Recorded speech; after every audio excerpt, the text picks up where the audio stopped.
오늘 우리에게 주시는 회복과 치유의 말씀 사사기 6장 11절에서 16절의 말씀입니다. 함께 읽도록 하겠습니다. 성경과 앞에 자막을 참고하시기 바랍니다. 시작.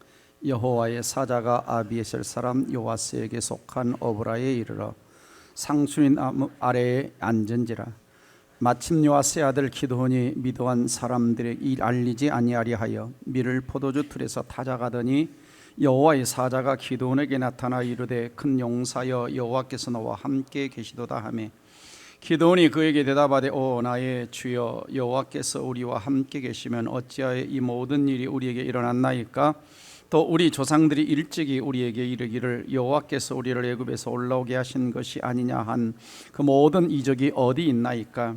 이제 여호와께서 우리를 버리사 미디안의 손에 우리를 넘겨주셨나이다 하니 여호와께서 그를 향하여 이르시되 너는 가서 너의 힘으로 이스라엘을 미디안의 손에서 구원하라. 내가 너를 보낸 것이 아니냐 하시니라. 그러나 기드온이 그에게 대답하되 오 주여 내가 무엇으로 이스라엘을 구원하리이까? 보소서 나의 집은 므낫세 중에 극히 약하고 나는 내 아버지 집에서 가장 작은 자니이다 하니 여호와께서 그에게 이르시되 내가 반드시 너와 함께하리니 내가 미디안 사람 치기를 한 사람을 치듯 하리라 하시니라. 아멘. 자, 이렇게 인사할까요? 광야 같은 세상에 주님만 의지하며 살아갑시다.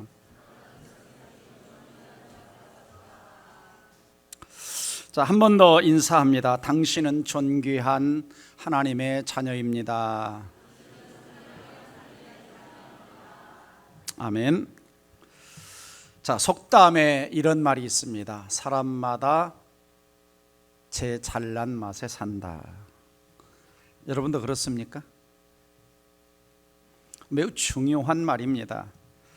사람은 누구나 자신의 능력, 자신의 외모, 또 자신의 성격, 달란트, 자, 잘났다고 생각하는 부분에서 힘을 얻고 살아가죠. 자, 이렇게 생각하는 것을 우리는 자존감 그럽니다. 자존감. 자기 잘난 맛에 자기를 높이고 자기를 세워주며. 중요한 것은 다른 사람이 나를 어떻게 생각하느냐가 아니라 내가 나를 어떻게 생각하느냐라고 하는 것이죠. 왜냐하면 자기 자신을 가장 잘 아는 사람은 자기 자신입니다. 다른 사람들은 나를 생각할 때 잘못 해석할 수도 있고 나를 잘못 알 수도 있는 것입니다. 그래서 자존감이라고 하는 것은 자기 자신을 존중하는 태도와 마음이죠. 트레이시라고 하는 학자는 당신이 자신을 귀하게 여기고 자신에 대해서 기분 좋게 느끼지 못한다면 당신은 행복하지 못할 것이다. 그러니까 자존감을 갖지 못하면 당신이 해야 할 일은 자기 평가 수준을 높이고 자기 평가 하락을 막는 것이다. 자기의 자존감이 낮아지지 않도록, 그래야 내가 행복한 인생을 살아갈 수 있다라고 하는 것이죠. 그래서 사람들에게서 이 자존감이라고 하는 것은 매일매일 자신을 힘있게 살아가는 힘이 되기도 하는 것입니다. 그래서 자존감은 어디서 흘러나오냐? 여기 마음에서 흘러나오는데, 이 마음은 내 인생을 지휘하는 어떤 지본부 같은 역할을 하는 것입니다. 그렇죠? 자, 사람은 기본적으로 네 가지 관계를 맺고 살아갑니다. 가장 첫 번째는 하나님, 두 번째 다른 사람들, 세 번째 이 땅에 있는 자연과, 그리고 가장 중요한 것이 자기 자신이죠. 자기 자신. 근데 중요한 것은 뭐냐면 내 자신이 하나님과 다른 사람과 자연과 긍정적인 관계를 맺고 사느냐 부정적인 관계를 맺고 사느냐에 따라서, 긍정적인 관계를 맺으면 내 안에 자존감이, 자신감이 생기지만은 부정적인 관계를 맺게 되면 열등감 때문에 행복한 인생을 살아가지 못하는 것입니다. 자, 오늘 우리는 네 가지 질문을 좀 드리고 싶은데요, 좀 깊이 생각해 볼 수 있기를 바랍니다. 나는 나를 얼마나 중요한 존재로 생각하는가? 자신을 얼마나 중요한 존재로.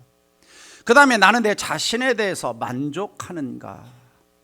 세 번째는 하나님은 나를 어떻게 보신다고 생각하는가? 네 번째는 나는 사랑받을 가치가 있다고 생각하는가?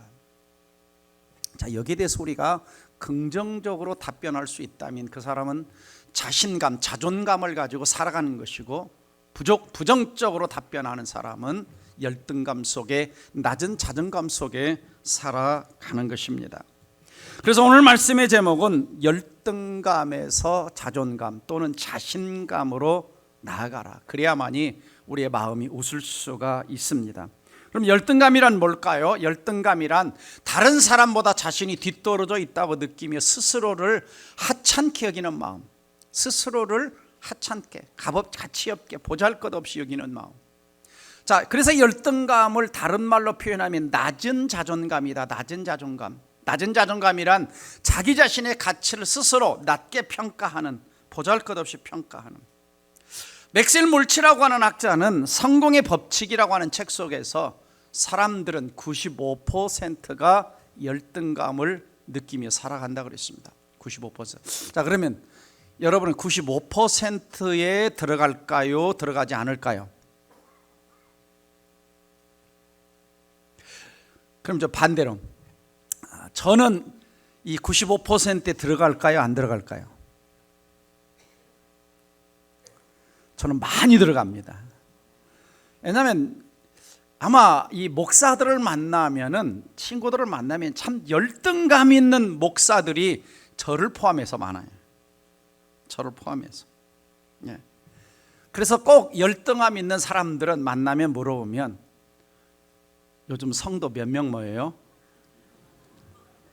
이게 뭐냐면 뭔가 비교해서 오는 자기 안에 뭔가 열등감 있는 그 표현을 하는 겁니다.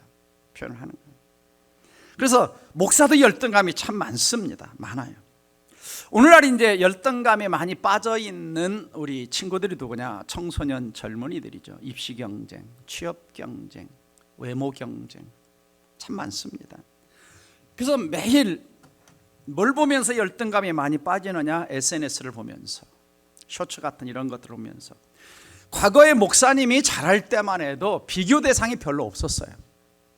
왜냐하면 저 시골에 사니까 그 언제 도시를 별로 나가본 적도 없고, 뭐 텔레비전 봐도 흑백 텔레비전, 별로 비교 대상이 별로 없었어요.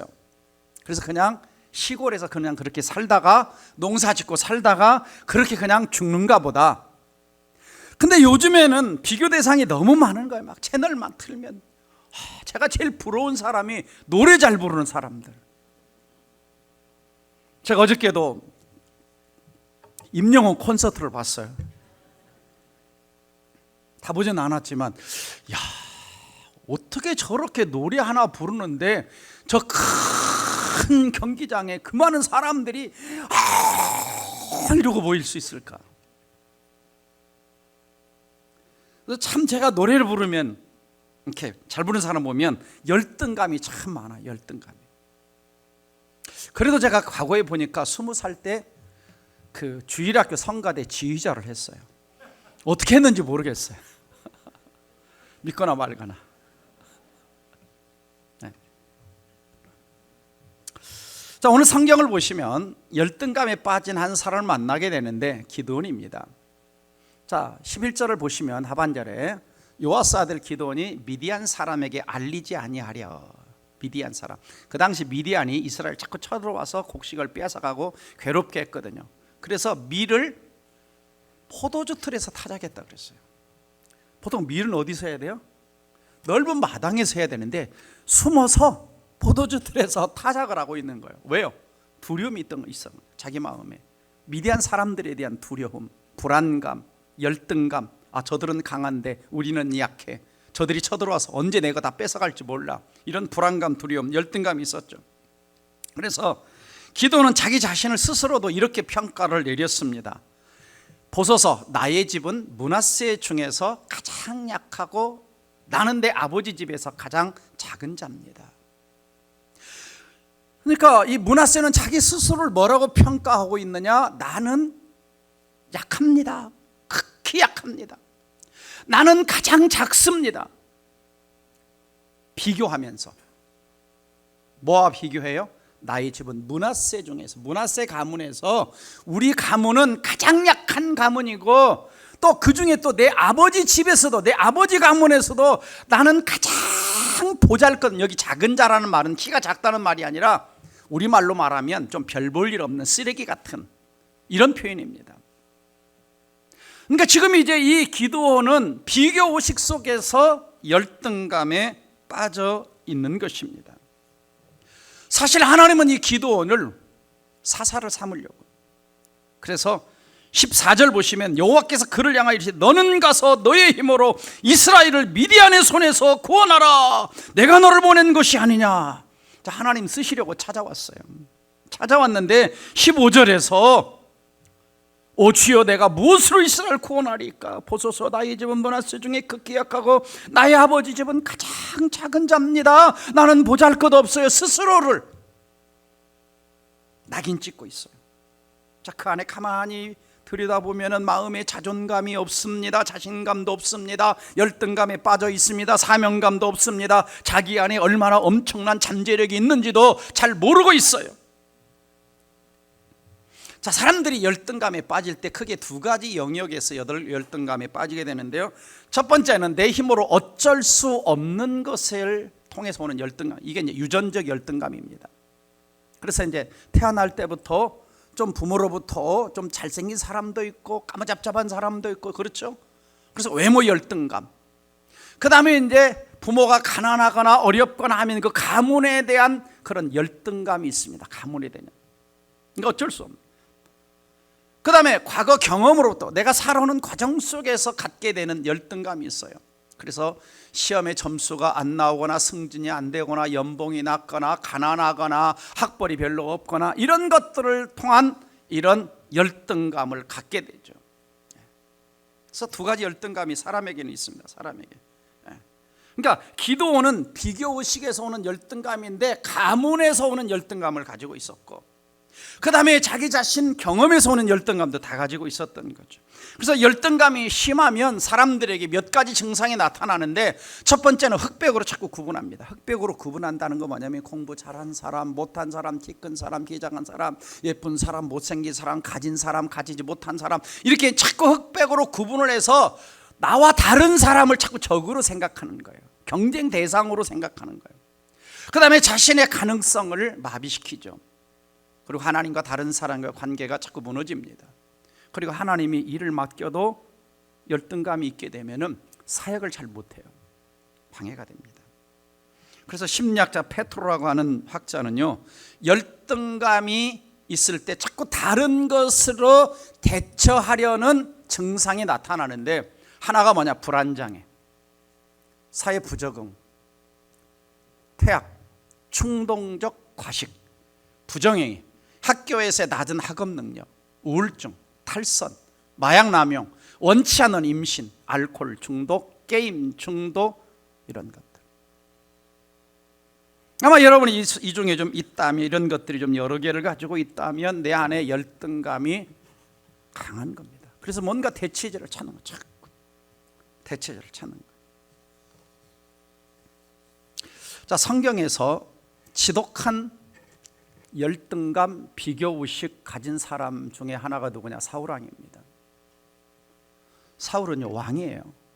권력을 가지고 있어요. 명예를 가지고 있어요. 부를 가지고 있어요. 지위를 가지고 있어요.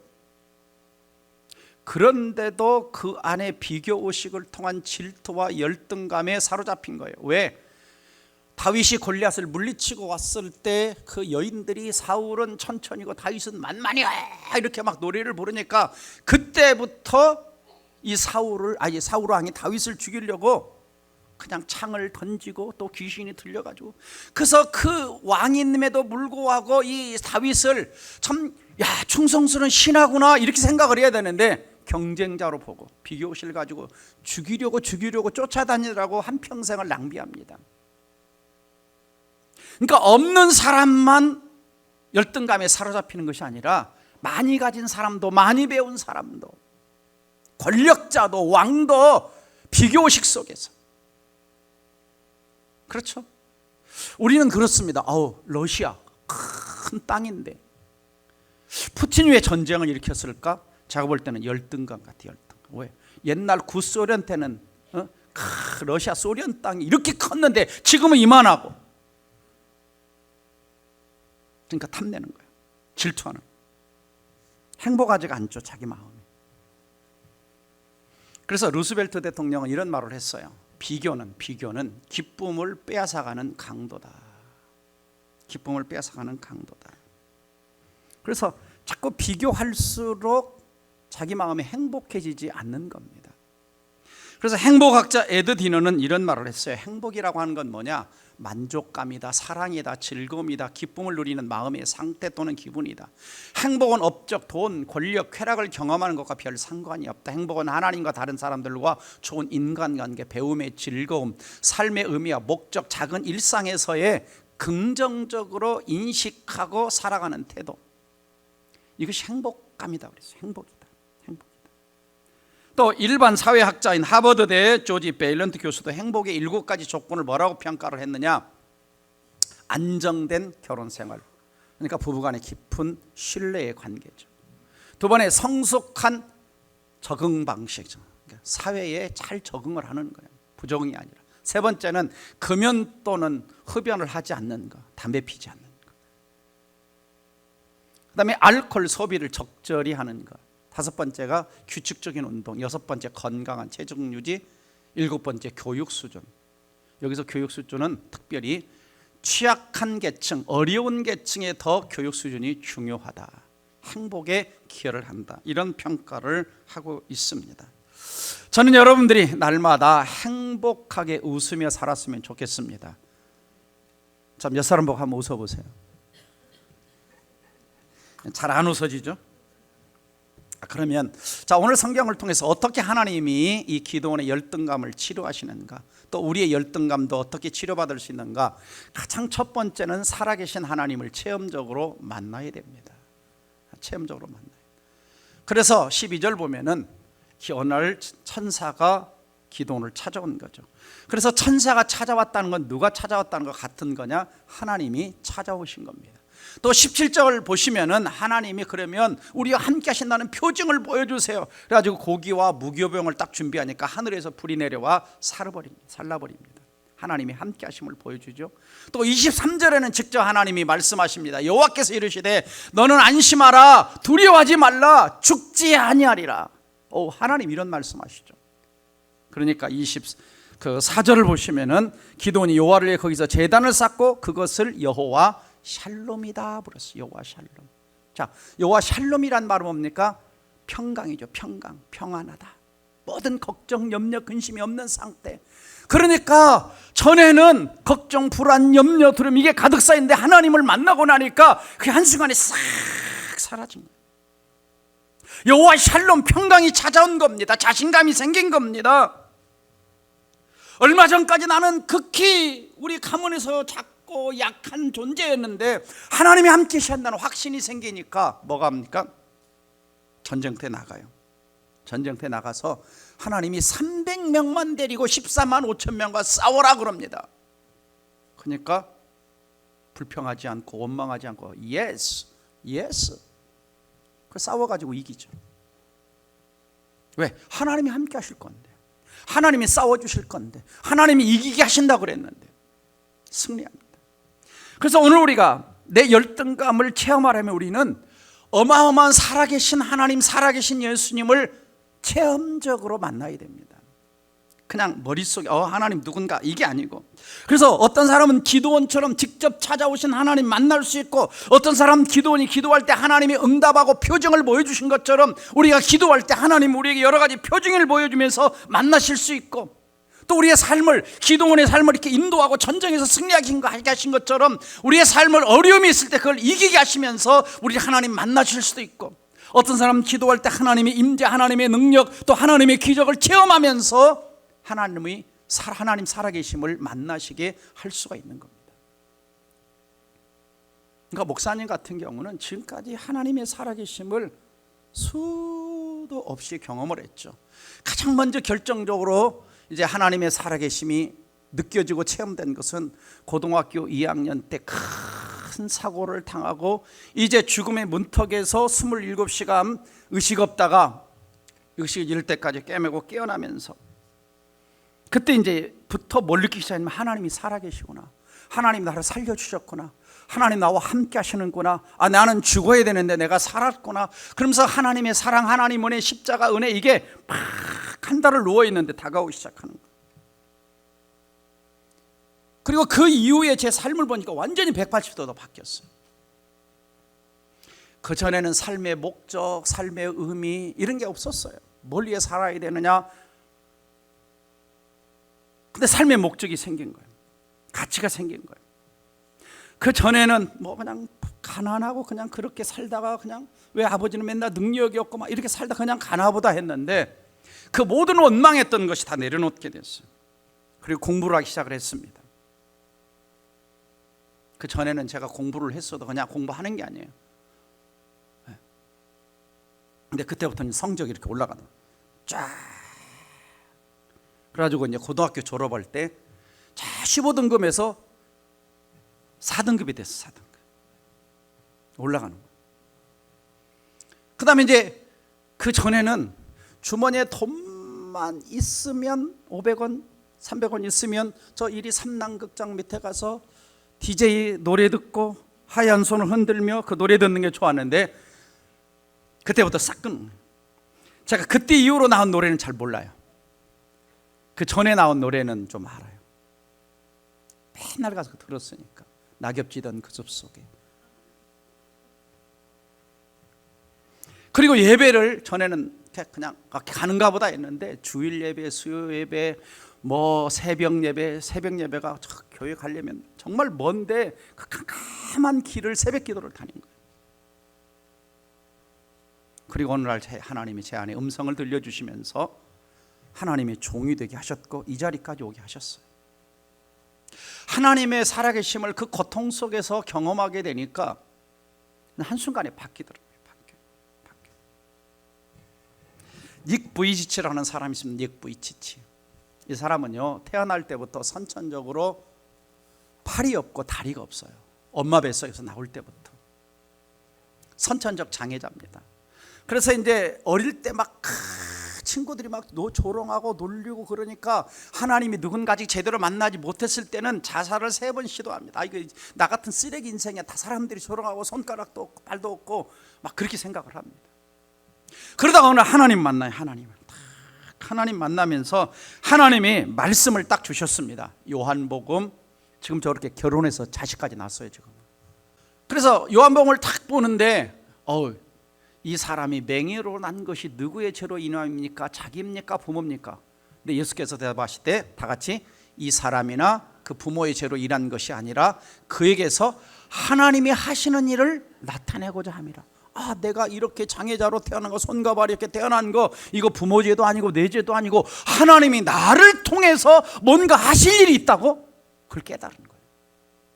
그리고는 하나님이 그에게 이렇게 말씀하셨어요. 내가 없는 것이 아니라 너한테 있는 것을 사용해라. 가만히 보니까 자기한테 손과 발, 다리는 없지만은 입이 있어. 입이, 목소리가 있어요. 그래서 이 목소리를 통해서 수많은 사람들에게 간증을 하고 복음을 전하는 전도자로 전 세계를 지금은 다니고 있어요. 우리나라에도 왔었죠. 전 세계를 다니고 있어요. 그러니까 그는 없는 것에 초점을 맞춘 것이 아니라 팔다리가 없어서 열등감에 빠졌던 것이 아니라 살아계신 하나님을 만나니까 자존감이 생기고 하나님이 그를 전 세계적으로 사용하신 겁니다. 외모 열등감이 다 사라진 거죠. 두 번째는 하나님의 눈으로 나를 바라보라는 것입니다. 하나님의 눈으로. 하나님은 기도원을 12절로 보니까 뭐라고 불러줘요? 큰 용사여 여호와께 너와 함께 하시도다. 큰 용사여, 큰 용사, 능력 있는 용사여 그럽니다. 능력 있는 용사여. 자, 이것은 하나님이요 지금 기드온의 현재 모습만 보고 말씀하신 것이 아니라 하나님 앞으로 기드온의 미래 모습까지 다 보신 거예요. 미래 모습까지 쫙 보고 계신 거예요. 기도는 자기 자신을 작다, 극히 약하다, 쓸모없다, 보잘을 이렇게 생각하는데 하나님은 딱 와가지고 큰 용사여 이렇게 불러주십니다. 큰 용사여. 자, 이 사실 므낫세 지파라고 그랬잖아요. 아까요 므낫세 가문이라고 그랬잖아요. 므낫세 지파도 여러분 작은 가문이 아닙니다. 므낫세가 누구 아들이에요? 요셉 아들이잖아요. 에브라임과 므낫세. 그러니까 12지파에 들어간 그 가문이고 요셉 국무총리까지 지냈던 그 가문입니다. 그리고 가문에서 자기도 사사가 됐고 입다도 사사가 된 참 하나님 나라에 위대하게 쓰임받는 가문인데 자기 스스로 그렇게 잘못 생각하는 거예요. 자기 스스로. 중요한 것은 뭐냐 여러분? 내가 나를 바라보고 다른 사람이 나를 보는 관점에 나를 평가하는 것이 아니라 하나님이 나를 어떻게 봐주시냐는 거예요. 하나님 여러분을 어떻게 보실까요? 하나님은 여러분을요 예수 그리스도의 핏값으로 사신 하나님의 자녀로 보십니다. 너는 내 자녀다 그럽니다. 만왕의 왕의 자녀다 그러십니다. 하나님의 형상대로 지은 창조적 가치를 지닌 귀한 존재다.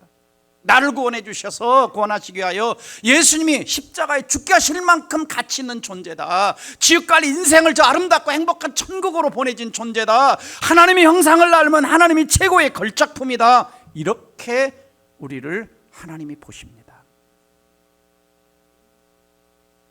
자, 옆 사람한테 얘기해 주세요. 당신은 하나님이 최고의 걸작품입니다. 그래서 자꾸 뭐 다른 어떤 대상하고 비교하지 마세요. 왜냐하면 여러분은 이 땅에서 여러분 같은 인생은 유일무이한 존재예요. 비교 대상이 없다니까요. 근데 자꾸 우리는 비교를 하죠.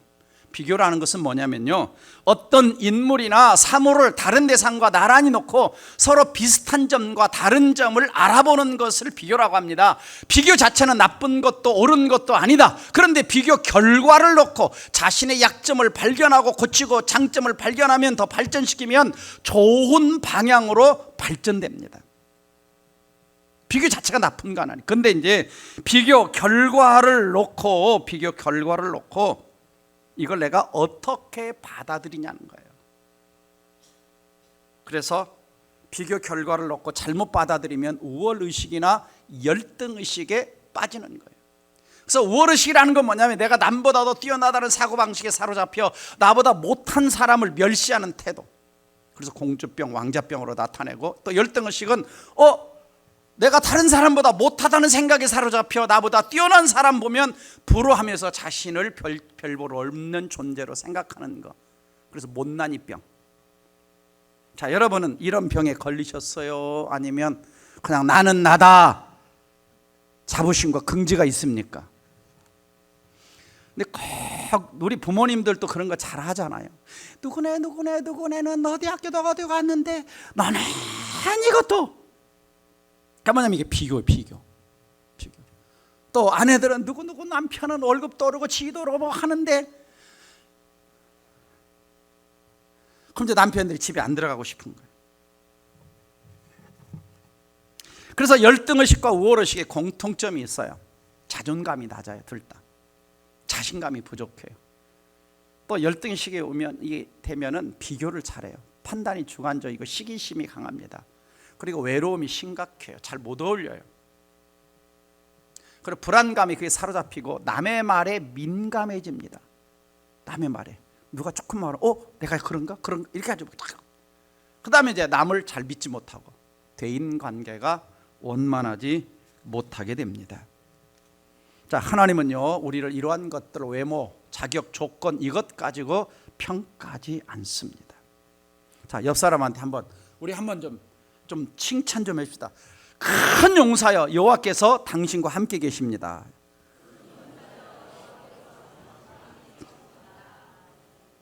네. 큰 용사여, 하나님이 함께 계신다고 그럽니다. 좀 이 음성이 우리 자녀들에게, 우리 모든 부모 세대에 잘 들려지기를, 하나님 음성이 되기를 주 이름으로 축원합니다. 그래서 우리는 다 사람마다 뭐가 있냐면 약점이 있어요, 단점이 있어요, 부족한 점이 있어요. 왜 없겠습니까? 근데 그 단점, 약점 바라보고 있으면 열등감에 사로잡힌단 말이죠. 열등감. 근데 하나님은 우리를 그렇게 불러주지 않는 거죠. 여러분, 아까 사울 왕도 왕인데 열등감, 시기, 질투 있었다 그러잖아요. 그러면 이스라엘에서 위대한 지도자 중에 한 사람이 누구냐면 모세도 열등감이 있었어요. 자, 한번 볼까요? 이렇게 4장 10절 보면 하나님 앞에 이렇게 말합니다. 하나님, 나는 본래 말에 능치 못한 사람입니다. 주께서 죄인이 망령하신 후에도 그러하니 나는 입이 뻣뻣하고 혀가 둔한 사람입니다. 아니, 이게 말이 돼요? 궁중에서 40년 살았는데. 그런데 열등감이 나요. 열등감. 자, 이런 열등감이 있는 모세를 들어서 이스라엘을 구원하는 지도자로 쓰시잖아요. 네? 하나님께 붙들리니까. 하나님께 붙들리니까. 그래서 우리는 항상 나를 비교 의식이 아니라 창조 의식을 가지고 바라봐야 됩니다. 하나님이 나를 만드셨다. 하나님 나를 이 땅에 유일한 존재로 놔두셨다. 하나님은 나를 향한 분명한 목적과 계획이 뜻이 있다. 이 창조 의식을 가지고 나를 바라봐야 되지, 자꾸 누구 이거 하면 안 돼. 그래서 다른 사람이 안 좋아해도요, 하나님이 여러분을 좋아하신다니까요. 성경이 이렇게 말씀합니다. 에레미야 31장 3절 시작. 내가 영원한 사랑으로 너를 사랑하기에 인자함으로 너를 이끌었다 하였노라. 여기 인자도 사랑입니다. 헤세드. 네. 하나님이 변치 않는 사랑.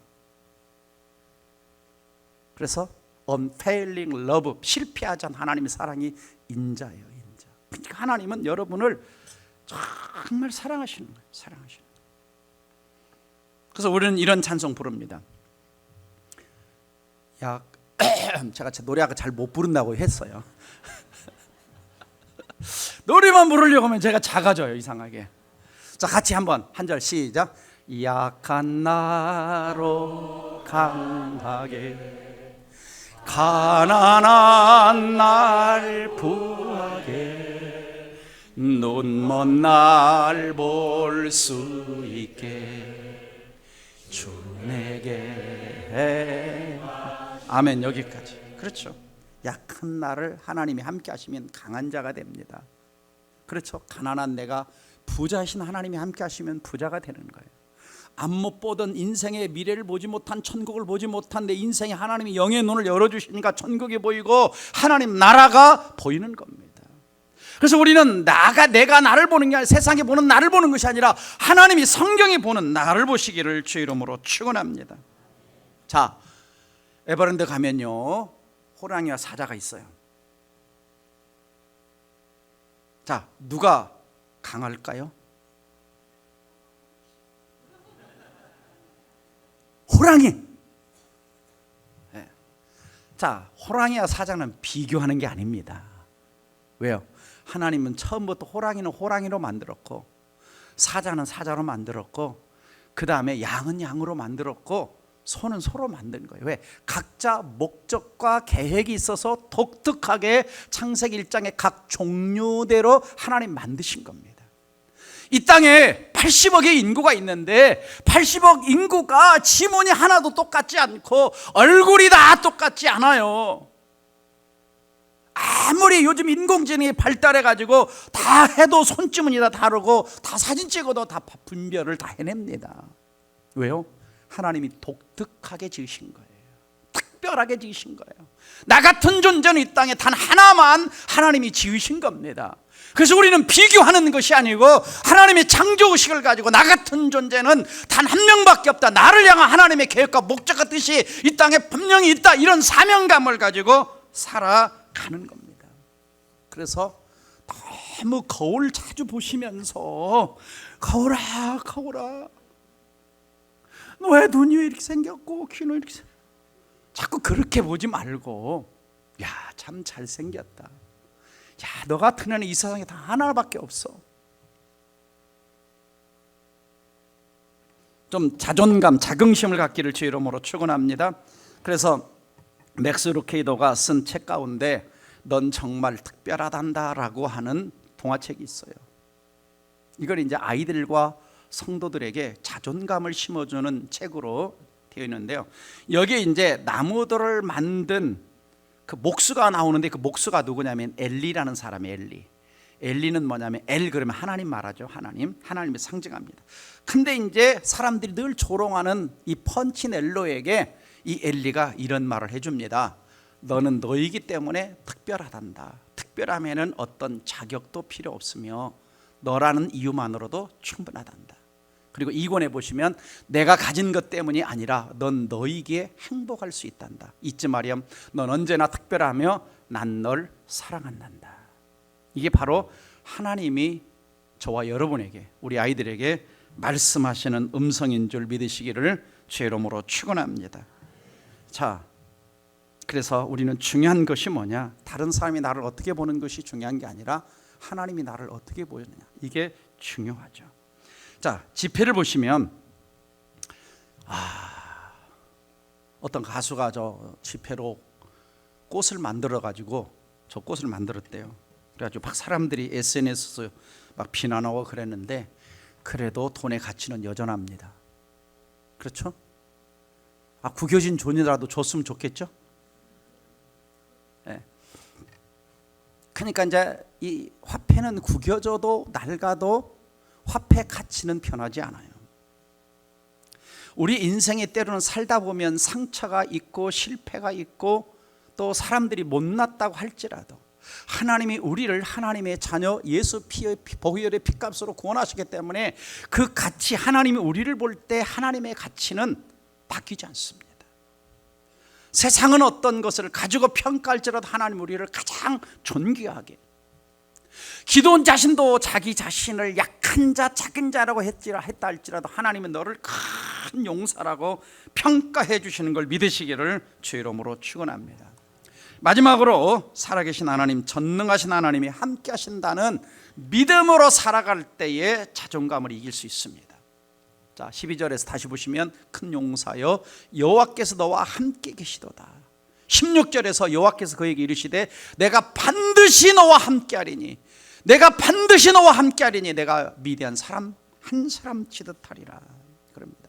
열등감은요, 나 혼자라는 무력감에서 찾아올 수 있지만 하나님이, 그 전능하신 하나님이, 창조주 하나님이, 가장 힘센 하나님이 나와 함께 하시는 확신이 생기면 여기서 진정한 자존감, 진정한 자신감, 진정한 긍지, 근정한 힘이 생겨나는 걸 믿으시기를 주의 이름으로 축원합니다. 그래서 원래 처음에는요, 이 기도원이 하나님이 함께 한다는 믿음이 없어가지고 13절 보면요, 하나님 앞에 항변해요. 13절 보시면 이렇게 나오죠. 주여 여호와께서 우리와 함께 계시면 어찌하여 이 모든 일이 우리에게 일어났습니까? 하나님이 함께 계시지 않으니까 미디안이 쳐들어와서 우리가 공격받고 좋은 거 막 가진 거 빼앗겼죠. 또 우리 조상 일찍이 우리에게 이르기를 여호와께서 우리를 애굽에서 올라오게 하신 것이 아니한 그 모든 이적이 어디 갔습니까? 애굽에서 이스라엘 백성을 건져내실 때 막 홍해를 가르시고 그냥 저 애굽을 초토화시키고 막 이런 기적들 하나님 어디 갔습니까? 어디 갔습니까? 이제 여호와께서 우리를 버리셔서 미디안의 손에 넘겨주신 것은 하나님이 함께 하시지 않기 때문입니다. 근데 사실 이스라엘 백성들이요, 지금 미디안 사람들한테 고통당하는 것은 그들이 뭐 했기 때문에?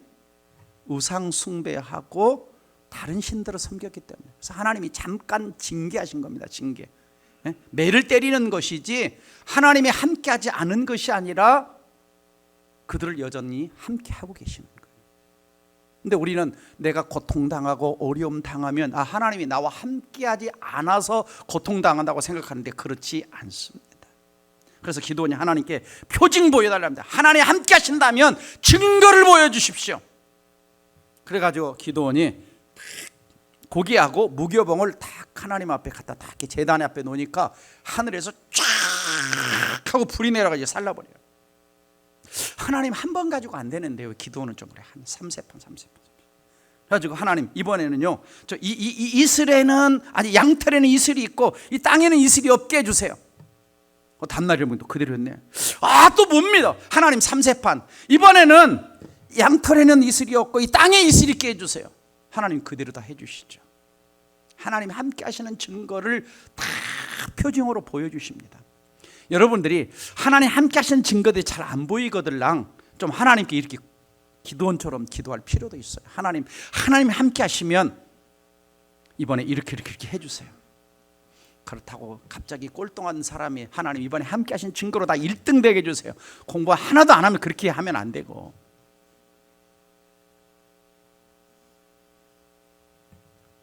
하나님도 함께.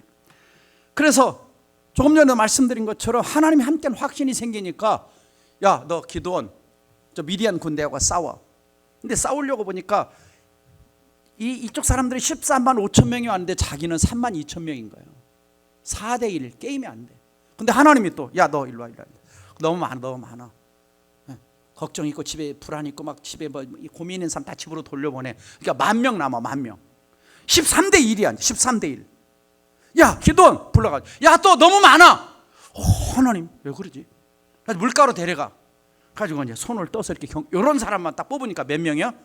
300명. 너 300명 데려가서 싸워. 근데 이 기도원이 여기서 불평 한마디 안 합니다. 옛날 같았으면 하나님 나가 어떻게 300명 가지고 싸우라고 그럽니까? 게임이 안 됩니다. 비교가 있을 텐데 이제는 하나님 만났잖아요. 하나님이 체험했잖아요. 아직 함께 하시면 믿잖아요. 그냥 가. 그래서 300명 데리고 14만 5천 군대를 이겨요. 열등감이 언제 다 사라졌어요. 그래서 하나님 체험을 하고 하나님의 눈으로 자기를 보기 시작했고 하나님이 함께 하심을 확신하니까 두려운 게 없어지는 거예요. 근데 이게 없는 사람, 하나님이 함께 하심이 없는 사람은 자꾸 세상 눈으로만 쳐다보는 겁니다. 사도 바울은 이렇게 고백했어요. 같이 한번 읽어봅니다. 시작. 내게 능력 주시는 자 안에서 내가 모든 것을 할 수 있느니라. 그렇죠. 내가 한다고 하지 않았어요. 내게 능력을 주시는 하나님 안에서, 그 능력이 하나님 안에서 I can do everything입니다. 네, I can do. 하나님 능력 안에서, 하나님 능력 안에서. 저는 이 구절 참 좋아하거든요. 그래서 제가 군대 딱 갔을 때 우리 내무반이 한 100몇십 명 되는데 첫 인사를 하는 거예요. 첫 인사. 자기소개할 때 저는 뭐라고 그랬냐, 이 구절을 인용했어요. 나는요 앞으로 군대 33개월 동안 내게 능력 주신 하나님 안에서 군대 생활을 할 겁니다. 사람들이 알든 모르든. 그리고 제가 마지막 33개월을 다 마치고 제대하던 날 또 후배들에게 나는 지난 33개월 동안 내게 능력 주시는 하나님 안에서 33개월 군 생활을 했습니다. 물론 여자들은 군대 얘기 별로 안 좋아하지만 제 고백입니다. 그렇죠. 그래서 오늘 또 우리 하나님은 여러분에게 큰 용사여 내가 너와 함께하리라 그러십니다. 그래서 맥스 루케이도의 그 책을 보시면은 어떤 저 작은 이 손에 뭐라고 들고 있냐면 이렇게 보잘것없는 나 무엇을 할 수 있을까 그러죠? 이렇게 보잘것없는 나. 그런데 책 제목은 뭐라고 써 있어요? 세상이 외면하는 순간에도 하나님은 너를 사용하신다. 그러니까 이 책은 이 맥스 루케이도라고 하는 사람이 오순절 성령감리 사건을 통해서 어부, 세리, 세상에서 알아주지 않던 사람들이, 정말 세상에서 보잘것없어 보였던 사람들이 성령을 체험하고 하나님을 체험하고 세상을 어떻게 바꿔 나가는가, 이런 이야기들을 세상 이야기와 이렇게 엮어서 하고 있는 책입니다. 세상은 외면해도, 세상은 나를 보잘것없이 봐도 하나님이 함께 하시는 인생은 세상에서 정복자가 될 수 있습니다. 말씀을 맺습니다. 첫 번째는 열등감을 극복하려면 창조주 하나님을 체험적으로 만나야 됩니다. 두 번째는 항상 하나님의 눈으로 내 인생을, 하나님의 눈으로 자녀의 인생을, 내 일터와 사업장을 바라보시기를 바랍니다. 세 번째는 항상 하나님이 나와 언제든지 어디서든지 함께 하신다는 믿음으로 살아가시기를 바랍니다. 자, 이 시간 부모님은 옆에 자녀가 앉아있거든 이렇게 해주시기를 바랍니다. 너는 큰 용사야. 하나님 너와 함께 하시니 넌 할 수 있어. 다 함께 시작. 자녀들에게 시작.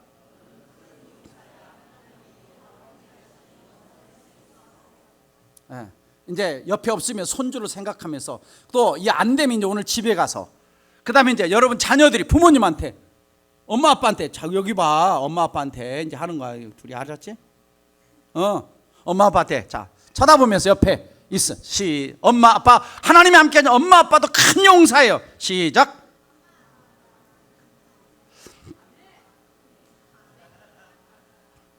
아멘. 우리 아빠는 왜 이것도 뭐, 이게 아니고 아빠 큰 용사라 그랬고 우리 자녀들도 하나님이 큰 용사라고 했습니다. 근데 지금 이제 몇 사람이 이제 웃고 있어 마음속으로. 아이고 우리 아빠 그런 게 아닌데. 하나님이 그렇게 불러준다니까. 하나님이. 네, 여러분 자녀도 하나님 그렇게 불러줍니다. 그래서 마지막 문장 한 문장만 읽습니다. 자, 저 책을 보면 마음을 다루면 자녀의 미래가 달라진다. 디모데에서 나온 책인데요. 열등감의 마음을 자존감, 자신감으로 바꾸면 나의 미래, 자녀의 미래가 달라지게 될 것을 믿으시기를 주의 이름으로 축복합니다. 기도하겠습니다. 사랑하는 성도 여러분, 우리의 마음을 잘 다루어야 됩니다. 왜? 인간 안에는요 죄성이 있어서 부정적인 감정들이 다 있습니다. 열등감이 다 있어요. 거절감이 다 있습니다. 그러나 하나님은 우리를 새로운 피조물, 하나님 자녀 삼아 주셨습니다. 하나님의 눈으로 나를 봐야 되고, 하나님의 눈으로 자녀를 봐야 되고, 하나님의 눈으로 일터를 봐야 됩니다. 그리고 항상 하나님이 나의 삶에, 내 자녀의 삶에 하나님이 함께 하시면 저 인생이 어떻게 달라질까 하는 눈으로 보셔야 그들의 미래가 보이는 것입니다. 이 시간 이 말씀 붙들고 우리의 가정에 살아계신 하나님을 만나고 체험케 하여 주옵소서. 두 번째는 항상 하나님의 눈으로 나와 내 남편, 내 자녀, 내 형제를 바라보게 하여 주옵소서. 세 번째는 항상 하나님이 언제든지 어디서 나와 함께 하신다는 확신과 믿음을 가지고 살아가게 해 주시옵소서. 이 말씀 붙들어 함께 통성으로 기도합니다.